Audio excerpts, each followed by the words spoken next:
आजच्या आपल्या कथेचे नाव आहे कर्म. एका गावात राहणारे जोडपे उदरनिर्वाहासाठी शेती व्यवसाय करायचे. शेतीसाठीचे सामान खरेदी करण्यासाठी त्यांना शहरात जावे लागायचे. जेव्हा ती स्त्री शहरात जायची तेव्हा मंदिरात देखील जायची व मंदिराबाहेर भीक मागत बसणाऱ्या एका व्यक्तीशी तिची ओळख झाली. तो पैसे घेत नसे, पण घरी बनवलेले जेवण मात्र घ्यायचा. एके दिवशी अचानक ती व्यक्ती गावात राहणाऱ्या त्या स्त्रीकडे आली व तिला आपल्यासोबत येण्यास म्हणू लागली. मी माझ्या पतीसोबत एका छोट्या गावात राहत होते. शेतीवरच आमचा उदरनिर्वाह चालतो. मी माझ्या पतीलाही शेतीत मदत करते. आम्हाला 2 मुले म्हणजेच एक मुलगा आणि एक मुलगी आहे. आम्ही फार श्रीमंत नसलो तरी आमच्या घरात सुख, शांती, आनंद कायम असतो. आणि ही सर्वात मोठी गोष्ट आहे. आमचे गाव छोटे आहे, त्यामुळे आम्हाला शेतीच्या मालासाठी, वस्तूंसाठी जवळच्या गावात जावे लागायचे आणि कधीकधी जवळच्या शहरात वस्तू उपलब्ध नसल्यास मोठ्या शहरातही जावे लागते. माझे पती नवीन ट्रॅक्टर घेण्याच्या विचारात होते. आम्हाला जवळच्या शहरातही वारंवार जावे लागायचे, कधी घराच्या कामामुळे तर कधी शेती आणि इतर कामांमुळे. मी जेव्हा कधी शहरात जायचे तेव्हा मंदिरात देवदर्शनासाठी सुद्धा जायचे. तेव्हा मंदिराबाहेर एक म्हातारे भिकारी बाबांना भेटले. साधारण वर्षभरापूर्वीपासूनच मी त्यांना पाहत होते. मला आठवते, जेव्हा मी त्यांना पहिल्यांदा पाहिले होते तेव्हा ते खूप दुःखी दिसत होते. मी त्यांना पैसे दिले, पण त्यांनी ते पैसे घेतले नाहीत. मग पुढच्या वेळी मी जेव्हा गेले तेव्हा त्यांना घरी बनवलेले जेवण दिले. ते पाहून ते खूप खुश झाले आणि त्यांनी ते खाल्ले.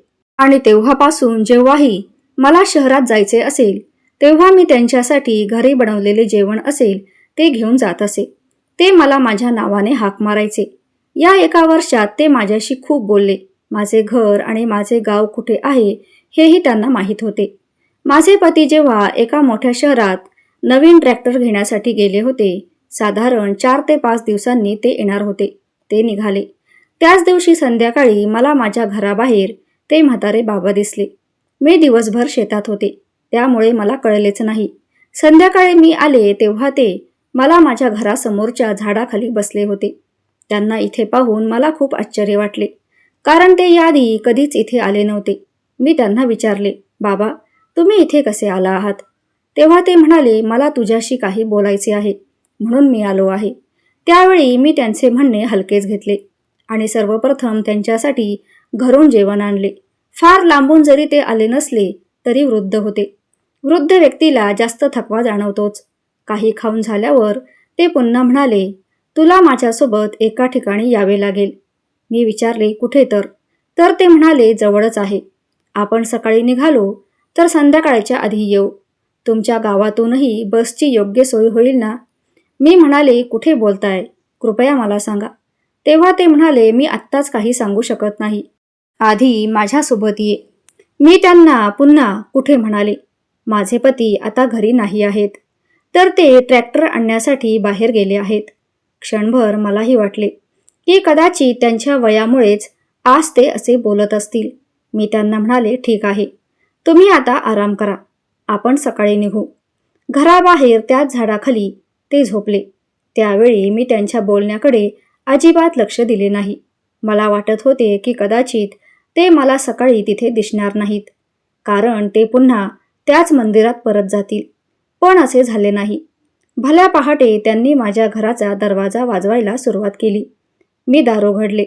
सकाळचे 6 वाजले होते. दार उघडताच ते म्हणाले, चल जाऊया.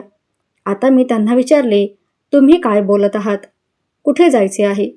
आज तुम्हाला काय झाले? मी त्यांना गेल्या वर्षभरापासून ओळखत असले तरी आज ते काही विचित्र गोष्टींबद्दल बोलत होते. ते म्हणाले की तुला माझ्यासोबत यावंच लागेल. जास्त वेळ लागणार नाही. आम्ही लवकर निघालो तर संध्याकाळपर्यंत परत येऊ. मला क्षणभर काहीतरी विचित्र वाटले, पण मला खात्री होती की त्यांच्यावर विश्वास ठेवला जाऊ शकतो. त्यांची जिद्द पाहून मी त्यांच्यासोबत जायला तयार झाले. आमच्या गावातून त्यांना जिथे जायचे होते तिथून एक बस यायची. तिथे उतरल्यावर ते म्हणाले की माझ्या मागे ये. त्यांना फार वेगाने चालता येत नव्हते. पण हळूहळू चालत ते गावाबाहेर पोहोचले. आम्ही जवळपास तासभर फिरत होतो. आता गावाला बाहेरची निर्जन जागा सुरू झाली होती. मी त्यांना विचारले, कुठे घेऊन चाललाय? कुठे घेऊन जाणार आहात? तर ते मला म्हणाले, थोडा वेळ थांब. त्यानंतर साधारणतः अर्धा तास चालल्यावर ते एका छोट्याशा झोपडीत पोहोचले. त्यांनी दरवाजा उघडला तर त्यांच्याकडे चावी होती. झोपडीत शिरल्यावर मला तिथे फक्त दगड दिसले. मग त्यांनी तिथे खोदायला सुरुवात केली. हळूहळू खोदून त्यांनी तिथून एक मोठा डब्बा बाहेर काढला. त्याची चावीही त्यांच्याकडे होतीच. त्यांनी तो डबा उघडला आणि मला दाखवला. तो डबा पैसे आणि दागिन्यांनी भरलेला होता. हे पाहताच मी विचारले, बाबा हे काय आणि कोणाचे आहे? ते म्हणाले, मुली, हे माझे आहे आणि आता हे तुझे झाले आहे. त्यांनी मला मुलगी म्हणण्याची ही पहिलीच वेळ होती. मी म्हणाले, तुम्ही कुठून आणले? तर ते म्हणाले, मुली, ही माझी आणि माझ्या आजोबांची कमाई आहे. हे काही नाही. माझ्याकडेही चांगली जमीन आहे, पण माझ्या मुलाने मला घरातून हाकलून दिले. सध्या तो माझे घर आणि जमीन घेऊन राहत आहे. त्याला याची माहिती होती, पण त्याने वारंवार विचारूनही मी सांगितले नाही. तेव्हा मुलगा म्हणाला, मला जर तुमचे दागिने आणि पैसे द्यायचे नसतील तर घर सोडून जा. त्या दिवसापासून मी घर सोडले आणि मी दूर जाऊन मंदिराबाहेर बसू लागलो. मला तुझ्यात माझी मुलगी दिसते. आता मी किती दिवस राहील याची माहिती नाही, त्यामुळे तुला हे सगळे देत आहे. त्यांचे बोलणे ऐकून मला खूप वाईट वाटले. त्यांच्या बाबतीत असे काही घडले आहे का याचं आश्चर्य वाटलं. या जगात कर्माच्या परिणामापासून कोणीच वाचू शकत नाही. लोभामुळे माणूस आंधळा होतो. माझे आणि तुमचे नाते निस्वार्थी आहे. मला तुमच्याकडून कधीच काहीच नको होते आणि आताही मी ते घेणार नाही. माझा यावर कोणताही अधिकार नाही. मी जे बोलत होते ते ऐकून बाबांना आश्चर्य वाटले. पण आपण आपले कर्तव्य पार पाडावे. जे काही आपले आहे ते आपल्या मुलाला द्या व मी ते घेऊ शकत नाही. त्यांची कर्मे त्यांच्यासोबतच असतील. आयुष्य सहज निघून जाईल. पैसा तुमचा आहे, तुमच्याकडे होता आणि तो तुमचाच होता आणि सहज निघून गेला. देवळाच्या बाहेर का तुम्हाला बसावं लागलं आणि इथे लपून का ठेवावं लागलं? जो पैसा तुमच्या घरी शांतता आणू शकला नाही, तो पैसा माझ्या घरात कसा काय टिकेल? बाबा, मला माफ करा. तुमची जिद्द सोडा. तुमच्या मुलाला पैसे द्या. तर ते म्हणाले, मुली, मला वाटले होते की आज मी तुला थोडे पैसे देऊन तुला खुश करीन, पण त्याऐवजी तू मला काहीतरी शिकवून गेलीस. त्यांचे म्हणणे ऐकून घेत बसले. मी काही काळ इथेच थांबले आणि नंतर घरी आले. आज मला खूप शांत वाटत होते. नंतर काही दिवसांनी मला पुन्हा शहरात जावे लागले. मला बाबा तिथे बसलेले दिसले. मला पाहून त्यांना खूप आनंद झाला आणि मी जवळ गेल्यावर त्यांनी सांगितले की मी मुलाला ते पैसे दिले आहेत.